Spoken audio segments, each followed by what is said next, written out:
Bonjour et bienvenue pour cette troisième édition des rencontres du Festival international de journalisme que j'anime depuis le nouvel immeuble du groupe Le Monde. Alors, je me présente, je suis Gilles Van Cotte, je suis le président du festival et je suis également journaliste au Monde. Et je vais animer pendant cette 30 à 45 minutes une rencontre, une discussion avec ceux qui ont participé, qui ont préparé le Festival international de journalisme cette année. Malheureusement, ce festival, comme vous le savez sans doute, on a dû en reporter la 5e édition à 2021 pour les raisons que vous imaginez. Mais plutôt que de vous donner rendez-vous dans plus d'un an, on a voulu que vous rencontriez les internautes, ceux qui ont préparé ce festival et qu'on discute des sujets qu'on avait commencé à préparer pour ce festival. Les deux premières rencontres ont été consacrées à deux thématiques qui étaient le peuple a-t-il toujours raison et fin du monde, joue-t-on à se faire peur, donc deux thématiques qui se sont télescopées avec l'actualité de la pandémie. D'ailleurs, ces deux rencontres que vous pouvez retrouver sur la page Facebook du festival. Elles ont eu lieu il y a quelques jours. Et aujourd'hui, on va parler de la presse internationale et de comment elle a traité la crise du coronavirus. Et pour cela, on va retrouver l'équipe du Kiosque International. Le Kiosque International, c'est le rendez-vous quotidien pendant le Festival international de journalisme des correspondants internationaux. C'est des sujets qui traitent de toute l'actualité et qui essayent de redonner la vision de la presse internationale sur ces sujets. Pour en parler, on reçoit aujourd'hui Agnès Godu, qui est chef du service Asie à Courrier International. On reçoit John Henley, qui est le correspondant pour les affaires européennes du Guardian. Et on reçoit Marc Basset, qui est le correspondant à Paris de El País. Et je vous rappelle que El País et le Guardian sont deux quotidiens partenaires du Festival international de journalisme et que Courrier International, à travers le groupe Le Monde, est un des organisateurs. Donc, on va échanger sur ce sujet pendant les minutes qui viennent, mais surtout vous, les internautes, vous allez nous poser des questions.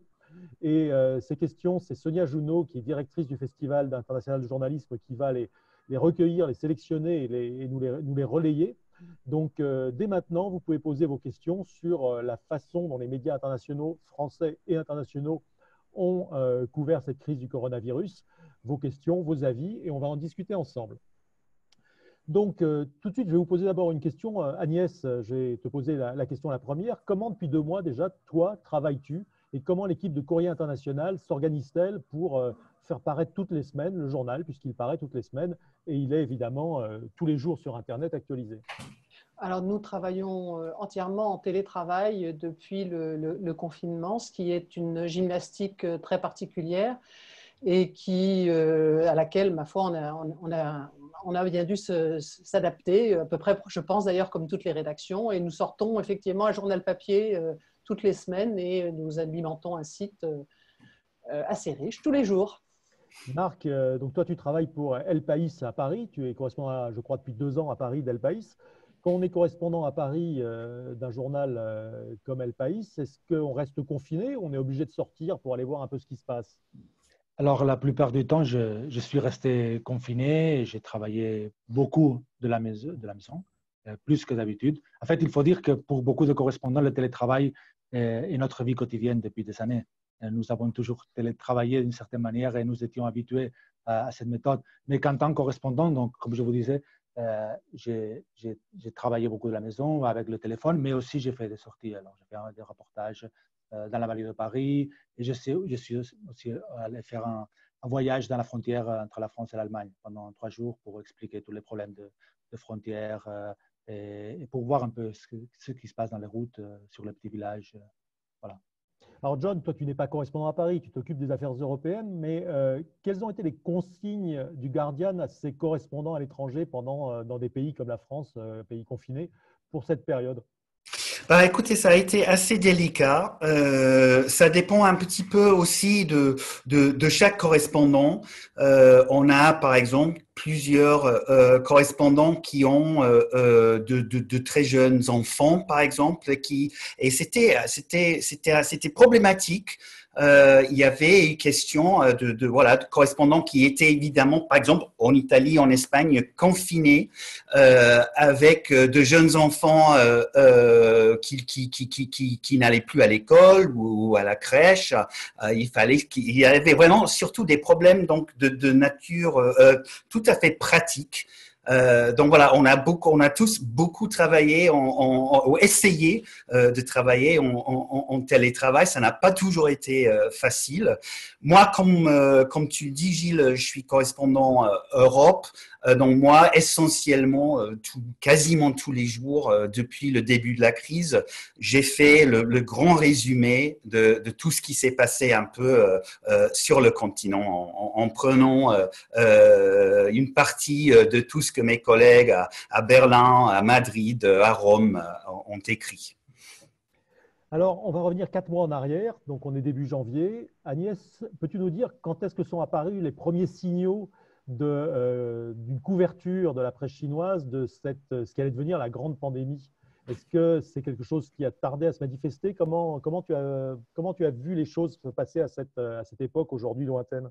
Alors, les premiers signes, ils ont émergé essentiellement dans la presse scientifique et dans la presse et un peu sur les réseaux sociaux chinois. Parce que dans la première quinzaine de janvier, pour la presse chinoise, il ne se passait pas grand-chose, jusqu'en fait, c'est quasiment jusqu'au 20 janvier, c'est-à-dire le jour où Xi Jinping a dit qu'il y avait une épidémie, qu'il a fallu attendre pour avoir effectivement des informations officielles. En revanche, on sait et on a su par la presse de Hong Kong, les réseaux sociaux et la presse internationale qu'il se passait énormément de choses. Et donc, on a commencé en fait à le couvrir dès début janvier. Est-ce que la presse chinoise, les médias chinois, ont suivi pas à pas les positions du gouvernement chinois? Est-ce qu'il y a eu des critiques qui sont apparues à un moment ou à un autre dans certains médias? Comment Oui, tout à fait. En fait la couverture de la presse chinoise, elle a suivi et elle épouse toujours très précisément, et d'ailleurs elle donne un reflet de ce qui se passe au sein du gouvernement chinois et de comment le gouvernement chinois avance. Encore une fois, jusqu'au 20 janvier, il a fallu chercher, et j'ai cherché, moi, dans la presse locale à Wuhan, des informations. L'avant-veille de la déclaration de Xi Jinping, il y avait de grandes images de Wuhan étant désinfectée, mais il n'y avait même pas le mot maladie dans le journal. Donc, quand même, c'était très particulier. Tous les Wuhanais savaient qu'il se passait quelque chose, tout le monde savait qu'il se passait quelque chose, mais il n'y avait pas d'épidémie. Donc, du jour au lendemain, le 20 janvier, Xi Jinping l'a dit, il y a une épidémie. Et alors là, toute la presse s'est mise en ordre de bataille. Je crois que tout le monde a été mis a été tellement surpris que les journalistes se sont précipités, parce que les journalistes chinois essayent de faire leur travail toujours.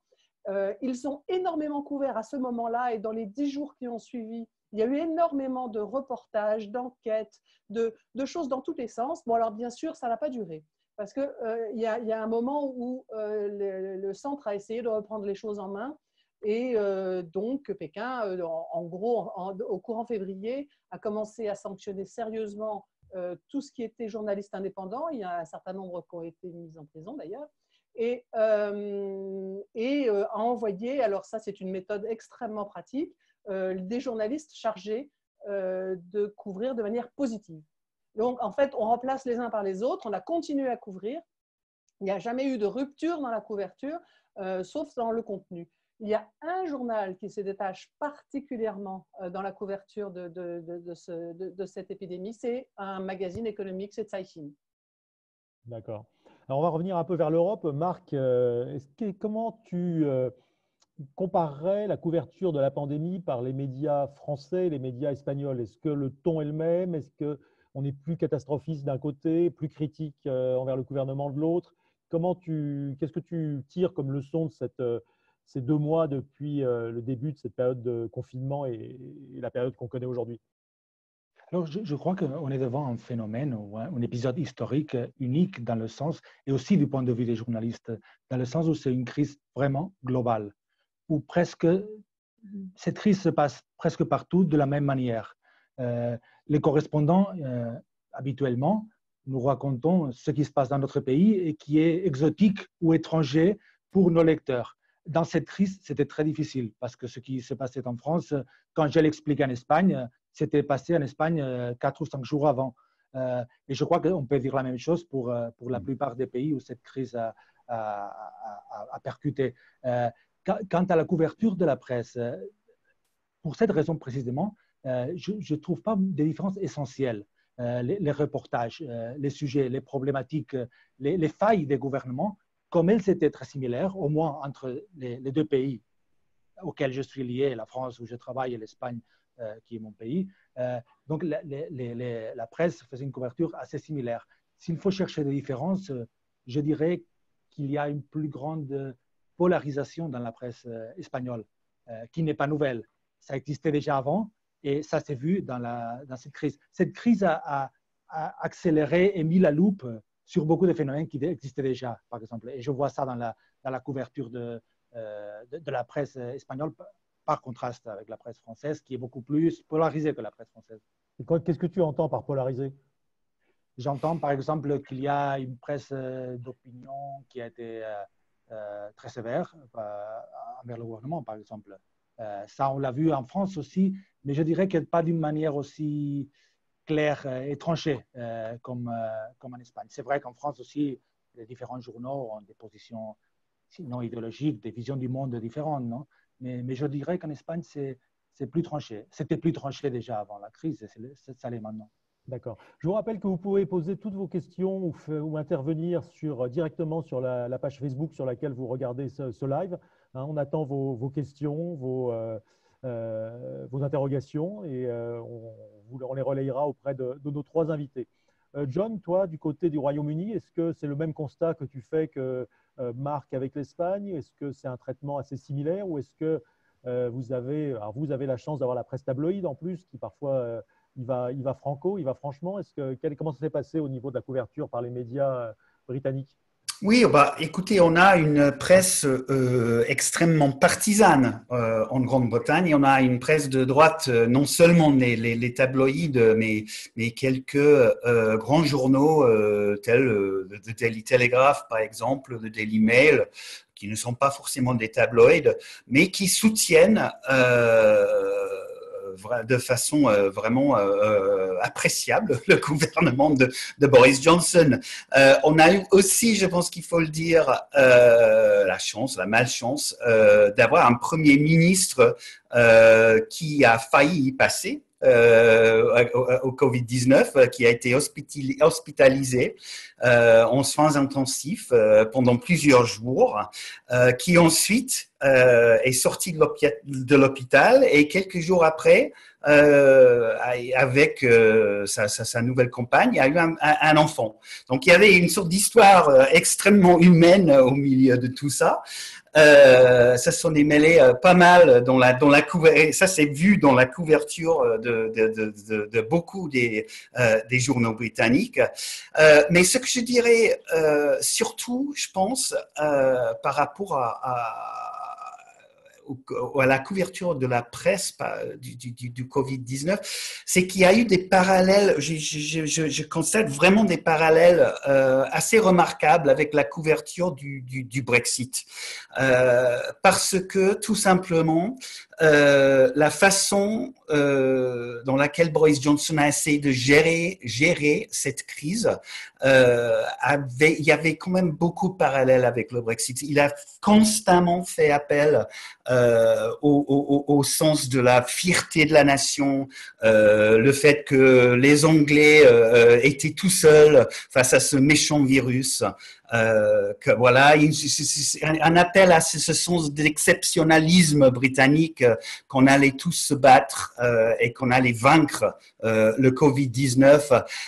Beaucoup d'appels à l'esprit du Blitz, donc la dernière guerre mondiale, etc. Et tout cela, les Anglais sont très susceptibles à ce genre d'approche et surtout la presse conservatrice adore ce genre d'approche. Donc, on a eu beaucoup de titres voilà, justement, qui ont fait appel à cet esprit de, voilà, les Anglais seuls contre tous. Voilà, je pense que, voilà, donc une presse très partisane et quand même assez populiste et même parfois nationaliste. Sonia, je crois qu'on a une première question qui est arrivée. Je vous rappelle que vous pouvez poser toutes les questions que vous voulez sur la page Facebook. Sonia, une première question? Oui, tout à fait. Donc, j'ai Jaline qui posait la question de la manière dont des médias où les présidents nient la crise sanitaire, comment ça avait été relaté. Donc, on en a parlé en Chine. Est-ce que vous pourriez peut-être nous parler de ce qui se passe au Brésil? Est-ce que vous avez au Brésil ou aux États-Unis aussi, où on avait des présidents assez sceptiques? Est-ce que vous êtes en mesure de nous raconter? Je ne crois pas qu'on ait de correspondants au Brésil et aux États-Unis, mais est-ce que vous avez eu un regard sur ces deux pays? On a deux présidents qui ont longtemps nié, et qui nient encore, en tout cas pour le Brésil, la gravité de la pandémie. Je peux parler peut-être sur les États-Unis, que je connais un peu, où j'ai travaillé avant d'être à Paris. Je crois qu'on connaît Trump et il ne nous a pas surpris. Il a continué son show et a fait même un plus grand show que ce qu'il avait fait avant avec le coronavirus, parce que ça lui a donné une plateforme incroyable. Ces conférences de presse chaque jour, chaque soir, je crois que c'était à 18h du soir à Washington, donc c'était un grand spectacle. Mais ce que j'ai trouvé intéressant, c'est de voir comment le système fédéral américain donne beaucoup de pouvoir aux États. Et en fait, Trump lui-même a assumé qu'il n'avait pas de pouvoir ou qu'il ne voulait pas avoir de pouvoir. Et c'est les États qui ont géré cette crise. Et parfois, j'ai l'impression qu'on se laisse, nous les journalistes, on perd de vue vraiment où se décident les choses aux États-Unis. On regarde trop Trump, c'est inévitable, c'est important ce qu'il fait, et il faut le souligner, mais c'est dans beaucoup de sens les États qui ont géré cette crise d'une manière décentralisée et fédérale. Alors, pendant cette crise, l'actualité, évidemment, elle est très, très forte. Je voulais savoir si ça a eu une répercussion sur les ventes de vos journaux. Je crois que Courrier International, vous avez été très suivi. Il faut dire que vous racontez un peu comment cette crise est vécue par tous les médias du monde. C'est un peu le principe de Courrier. Agnès, est-ce que les internautes et les lecteurs sont au rendez-vous? Les lecteurs, c'est sans aucun doute, les internautes encore plus. Enfin, à la fois le journal papier, oui, effectivement, a trouvé tout à fait son lectorat.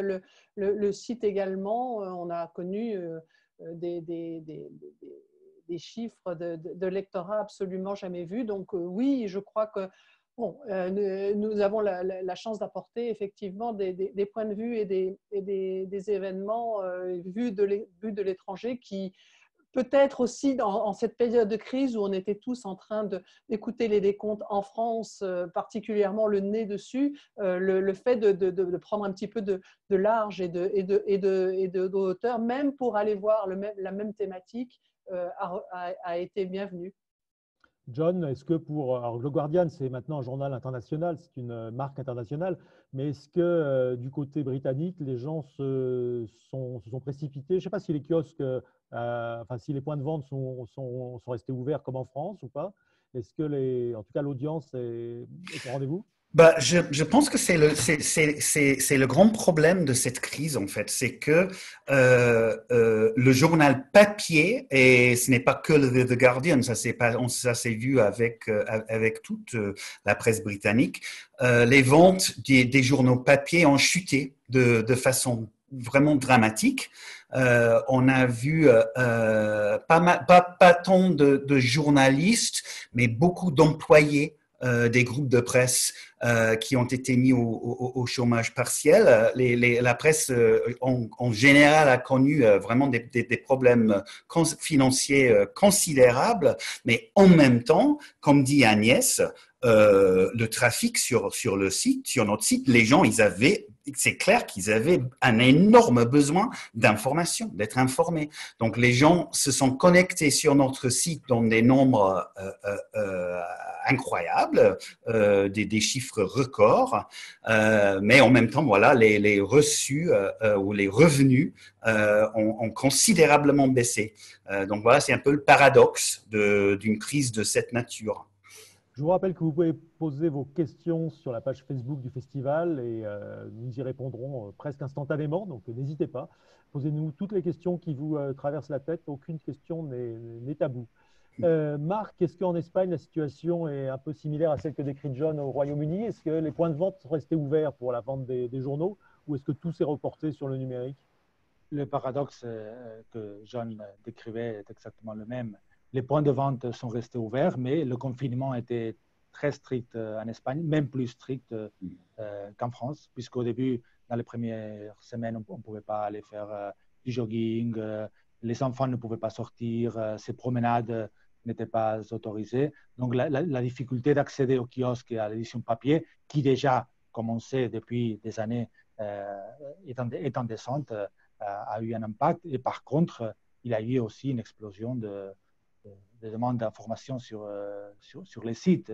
Je crois que c'est un moment, c'est un peu triste de dire ça, elle est cruelle, mais c'est un moment doré pour le journalisme de couvrir cette crise. Et je crois que le journaliste a recouvert en grande partie son sens de donner de l'information, de donner du service, de l'éclairage, les lecteurs qui étaient parfois éloignés des journaux sont revenus parce qu'ils ont eu besoin de ce que nous pouvons leur offrir. Sonia, une question ou deux?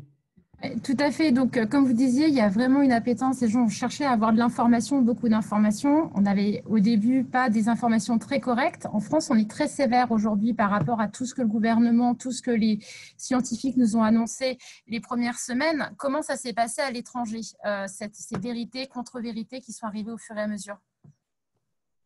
Moi, je peux intervenir sur ça, peut-être.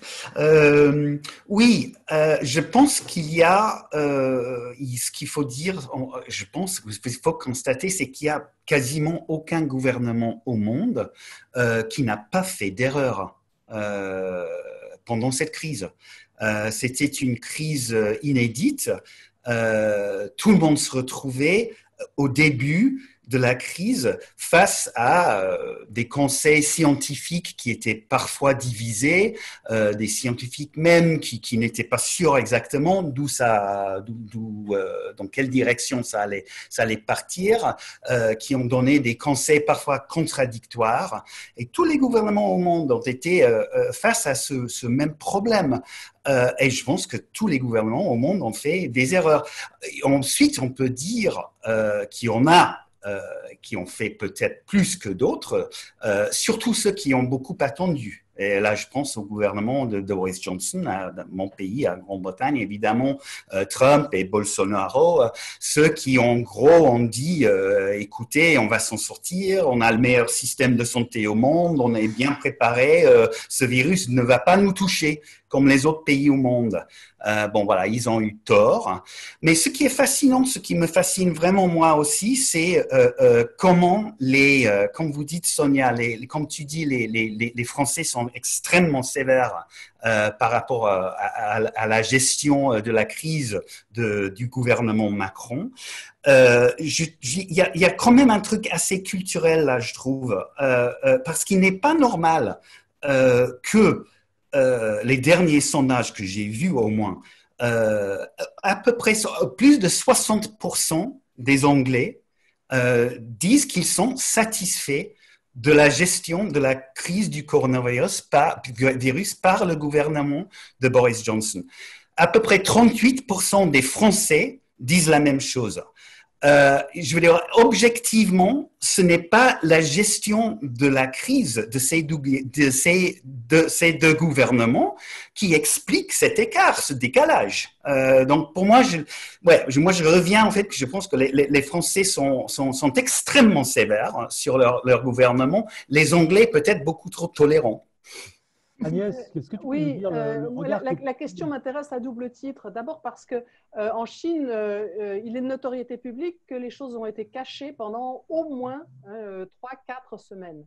C'est-à-dire que, alors, le gouvernement central a mis ça sur le dos des autorités locales. Bon, ça, c'est un truc extrêmement classique en Chine. Les autorités locales se taisent pour ne pas blesser les autorités centrales et résultat, elles se font taper dessus. En fait, la population chinoise, elle est très, très, très, très consciente, surtout celle de Wuhan, du fait que les mesures ont été extrêmement tardives. Donc, la critique, elle existe, elle est très forte. Ce qui est très étonnant, alors bien sûr, elle est totalement censurée, pas totalement, mais fortement censurée sur les réseaux sociaux et du coup, elle va mettre un certain temps à s'exprimer. Elle s'exprime maintenant essentiellement par des intellectuels et des journalistes qui font des déclarations et qui se font à leur tour arrêter. Donc en fait, le mécontentement en Chine, il est extrêmement fort. Cela dit, je voudrais revenir aussi un tout petit peu sur ce que Marc disait au tout début, à savoir que le traitement de cette épidémie a été similaire un peu dans tous les pays, des pays qu'on pourrait effectivement, des pays proches. L'Espagne et l'Italie sont des pays proches. Moi, ce que je voudrais dire, c'est que moi, ça fait 4 mois que je couvre la question, puisque ça a commencé en janvier, chez moi, si je puis dire. Tous les récits d'hôpitaux surchargés, de manque de masques, de manque de matériel, de pataquès sur qu'est-ce qu'on teste, qui on teste, pourquoi, avec quels critères, etc. Tout ça, je l'ai vu se dérouler en janvier et en février. Moi, ce qui m'horrifie, pardon, parce que là, je plaide complètement pour ma paroisse, mais c'est pourquoi est-ce que si moi je l'ai vu, cela n'a pas été vu par les services d'observation de ce qui se passe en Chine? Pourquoi est-ce que cela n'a pas été utilisé et pourquoi on ne l'a pas mis à profit? Parce que l'Italie s'est trouvée totalement frappée par quelque chose qui lui est tombé dessus, on ne sait pas comment. Et tout le monde dit en Europe, c'est quand l'Italie a eu ce problème qu'on s'est rendu compte. Mais pardon, on avait eu le même problème en Chine, exactement, mais dans les moindres détails, les clusters familiaux, la difficulté d'isoler, isoler, pas isoler. Alors, mis à part la question des masques qui culturellement est acquise en Asie, mais franchement, ça me met en colère.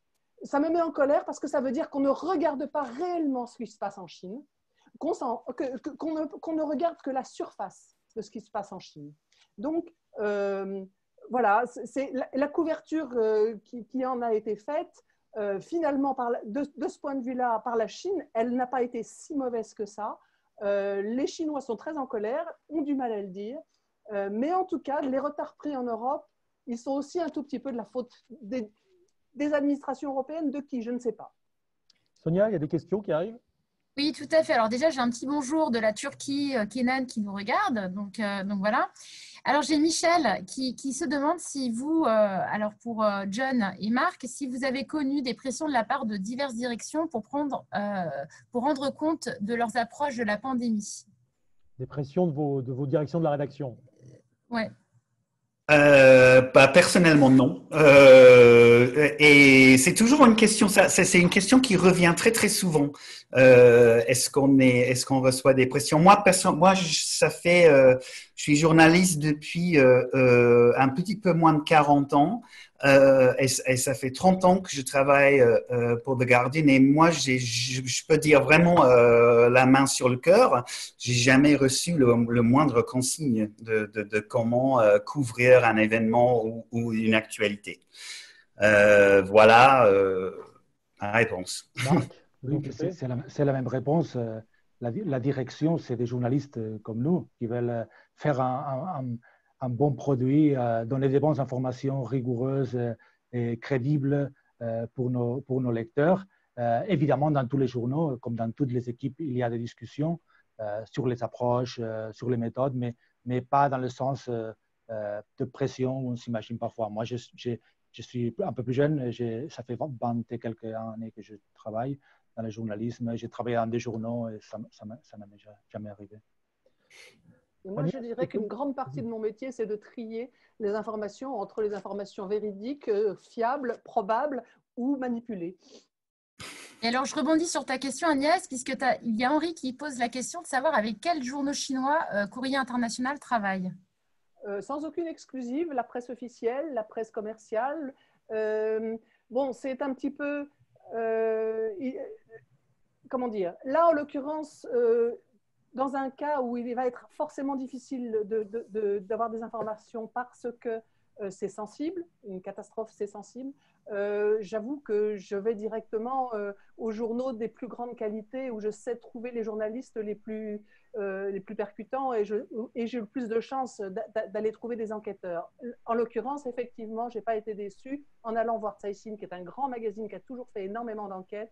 Je me suis rendu compte qu'ils avaient repris ce flambeau. Il y a eu une période la période n'est pas bonne.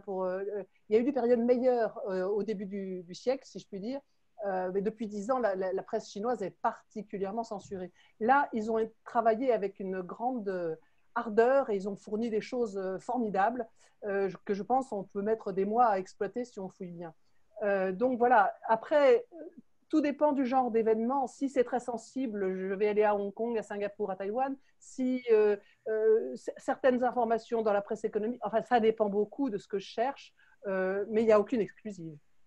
Alors, je vous rappelle que vous pouvez nous poser vos questions sur la page Facebook du festival ou sur la page Facebook sur laquelle vous suivez cette rencontre, toutes les questions qu'on relaye auprès de nos invités.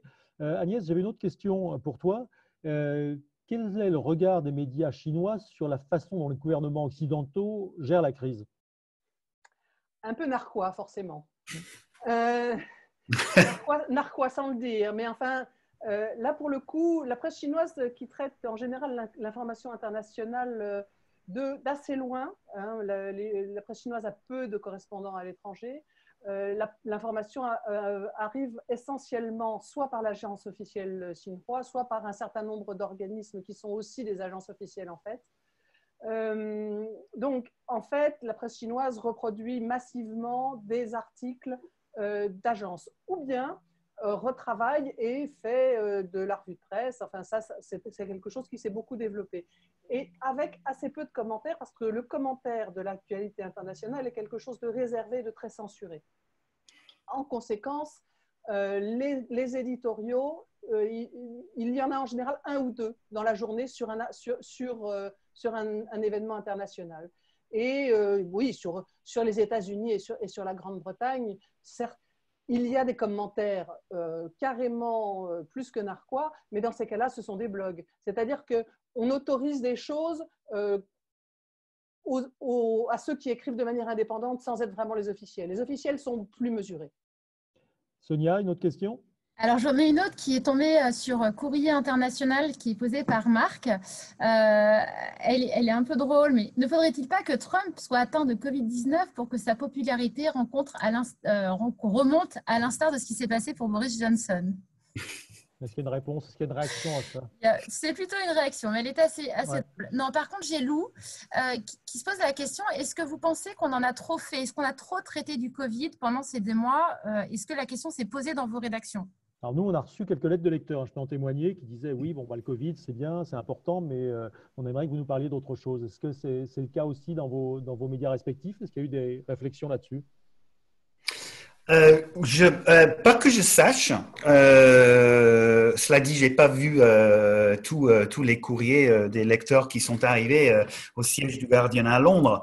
Je pense que effectivement, la crise du Covid a avalé tout ce qui est. Il n'y avait plus d'autres actualités, ou très très peu. Surtout, oui, moi j'ai jamais vu le site du Guardian occupé à un tel point par un sujet. Cela dit, je pense que comme a dit Marc tout au début de ce live, c'est une crise d'une telle ampleur. Quelque chose que nous, personnellement, nos générations, on n'a pas vécu une crise de cette ampleur. Et je pense que surtout, ça a été jusqu'ici une crise sanitaire. C'est en train de devenir, ça l'est déjà, évidemment, une crise économique. Et les crises économiques sont généralement accompagnées de crises sociales. C'est une actualité qui va dominer nos vies pendant des années, sinon des décennies à venir. Donc, je pense que oui, c'est important qu'on se rende compte de l'importance de ce sujet, à quel point ça va influencer nos vies. Marc, du côté d'El País?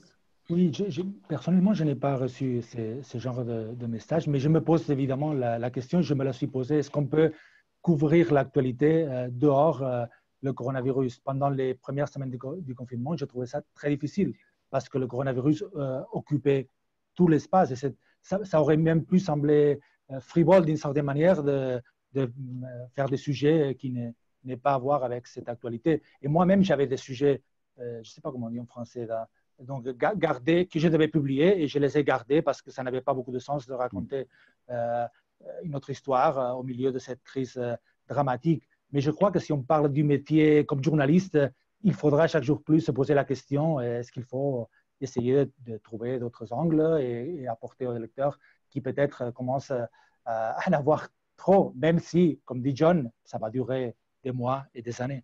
Agnès, Juste une petite chose juste pour rajouter. Oui, j'avais ce qu'on a bien fait sur le site du Guardian tous les jours. On a publié un papier qui en fait n'était que des liens vers les papiers les meilleurs lus sur le site qui n'avaient rien à voir avec le coronavirus. On était destiné pour des lecteurs qui en en avaient marre. Agnès, est-ce qu'il y a un moment où à Courrier vous êtes dit qu'il faut quand même qu'on ait quelques contenus qui parlent d'autre chose que du coronavirus ou la question Oui, s'est oui, pas tout à posée? fait. Nous-mêmes, quand même, nous-mêmes sommes soumis au confinement, en avons assez, et en avons assez de traiter des choses sinistres aussi, il faut bien le dire. Donc oui, on essaye un petit peu de sortir de cette sinistrose et de publier des choses un petit peu plus légères, un petit peu extérieures. C'est évident, comme je le dis, que de toute façon, le sujet coronavirus, il ouvre une nouvelle ère et qu'on va de toute façon partir sur une crise sociale, politique, économique. Voilà, le monde a effectivement changé. Bien, écoutez, merci. Ah non, j'ai encore une question, je crois, qui arrive du côté de Sonia. Mais une dernière, tout à fait. Et alors, dans vos médias, est-ce que vous parlez un petit peu du monde d'après? Nous, on parle beaucoup du monde d'après. Je pense que les gens, surtout les lecteurs, ont besoin de parler de ça et de lire les papiers, les opinions, les points de vue sur le monde d'après. Ce qui est fascinant, évidemment, c'est cet écart entre ceux qui voient le coronavirus, la crise du coronavirus comme le début d'un changement qu'ils voulaient, qu'ils cherchaient, et donc quelque chose de positif essentiellement. Et ceux qui sont convaincus, bah non, rien ne va changer. Le monde d'après, ce sera comme le monde d'avant, un peu plus, un peu pire. Mais mais oui, on parle beaucoup du monde d'après. Oui, nous aussi, on a fait beaucoup de papiers, des entretiens avec des intellectuels, des articles, des dizaines d'articles. Je crois qu'il faut faire attention parce que moi-même, j'écris des articles sur le monde d'après, mais il faut faire attention parce que c'est le genre d'article que dans 10 ans, on dira Marc Bassett a écrit ça et il s'est complètement trompé. Agnès, est-ce que le monde d'après en Chine, ça ressemblerait à quoi le monde d'après? Ah non, le monde d'après, il va être toujours et indéfectiblement celui du Parti communiste chinois et triomphant, qui accepte qu'on regarde scientifiquement dans les origines du virus. Hein, ça, c'est l'OMS aujourd'hui. Non, ça, le monde n'est pas censé changer. Non, en revanche, Courrier International a quand même fait bon usage, je crois, de tous les efforts de la presse internationale pour imaginer ce qui pouvait changer sur la ville, le climat, la manière de se tenir. Enfin, oui, ce sont des sujets que nous avons quand même beaucoup explorés. Bien, bah écoutez, merci à tous les trois. Merci à Sonia, merci à Émilie Sola et Anne Le Calvé qui étaient aux manettes de ce live. Merci à tous les internautes qui nous ont suivis. Donc ce live, on peut le revoir sur les pages Facebook de nos titres et du Festival international de journalisme. Et surtout, on vous donne rendez-vous pour une prochaine session dans quelques jours. Ce sera une session consacrée à une des thématiques qu'on avait prévues au Festival 2020 et qu'on a reporté à 2021, qui sera consacrée à l'agriculture. On l'a appelé agriculteur, consommateur, même combat, point d'interrogation. Et donc, on débattra de ce sujet-là qui est en plein dans l'actualité, puisqu'on a vu que les circuits courts sont revenus en force et qu'un nouveau modèle peut-être est possible pour demain. Donc, on en débattra dans quelques jours. On vous donnera rendez-vous sur nos pages Facebook. Donc, suivez notre actualité et à très bientôt. Merci à tous et bonne fin de journée.